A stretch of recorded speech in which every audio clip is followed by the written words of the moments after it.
It's one of the biggest ironies of our time, isn't it? This relentless, high-tech, data-obsessed quest we're all on for something that should be super simple, just a good night's sleep. So I want you to really ask yourself this. Are you working too hard to relax? I mean, it's a serious question.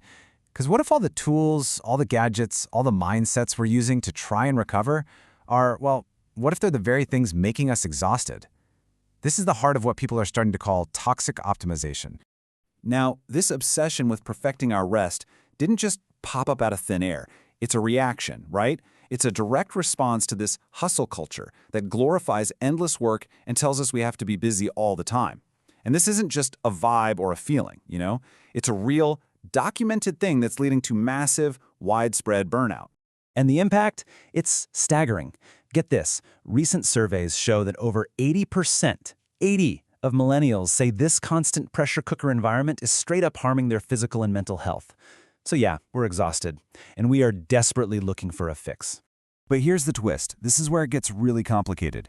Our attempts to solve the burnout problem, they're actually creating a whole new layer of anxiety. So let's dive into how the supposed cure is ironically becoming part of the disease.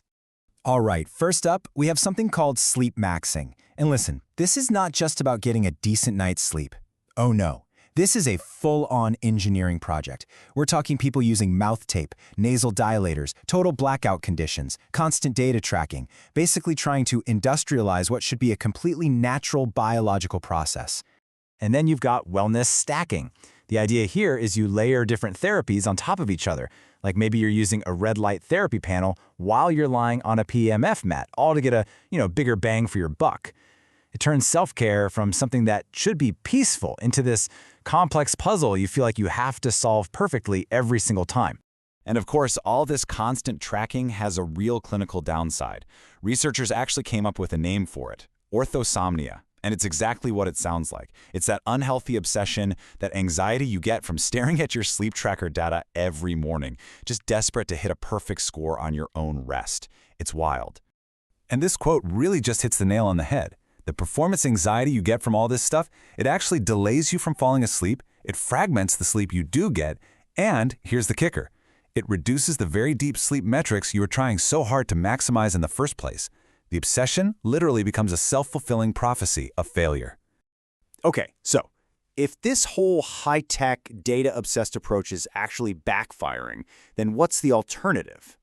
Well, what if the solution is surprisingly simple? Maybe even ancient, and definitely low-tech. I want you to meet Niksen. It's this amazing Dutch concept that is the total polar opposite of everything we've been talking about. It is the intentional, unapologetic art of just doing nothing. No goal, no metrics, no purpose. Just letting your mind go idle. And you can see the difference laid out so clearly here, right? On one side, you have that whole anxious, complex, goal-oriented world of optimization. And on the other, the simple, purpose-free, unstructured, freedom of Niksen. It's a complete rejection of that nagging idea that every single second of our day has to be productive. But here's the thing that might surprise you. Doing nothing isn't just zoning out or escaping. It's actually a really powerful and, highly productive state for your brain. And there's some fascinating neuroscience that explains exactly why this simple act is so restorative. So, when you're practicing Niksen, just letting your mind drift, you activate something called the default mode network, or DMN for short. The best way to think about it is like your brain's screensaver.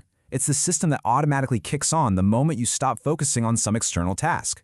And when that DMN gets going, it's pretty incredible what happens. This is not empty time. Your brain is hard at work.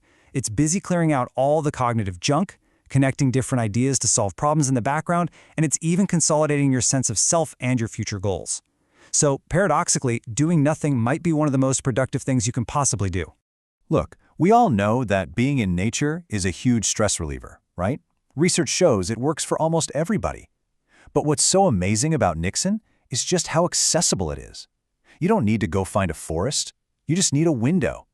You can tap into that same kind of restorative brain state from literally anywhere. So, that's the big question, isn't it? How do we actually bridge this gap?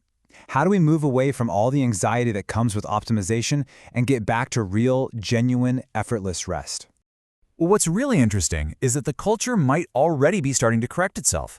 Experts are actually forecasting a huge trend for 2026, a big shift away from constant obsessive tracking. The new model is to use a tracker for a little while to get a good routine down, and then, and this is the most important part, put it away. And really, that just gets to the heart of everything. Genuine recovery, the kind our bodies and our minds are absolutely screaming for. It just can't be another task on your to-do list. It has to exist in a space that's free from the pressure to perform and the judgment of all that data. So, I'll just leave you with this final thought. In our relentless pursuit of peak performance and perfect data, what if the most powerful biohack of all, the most optimized thing you can possibly do, is absolutely nothing at all?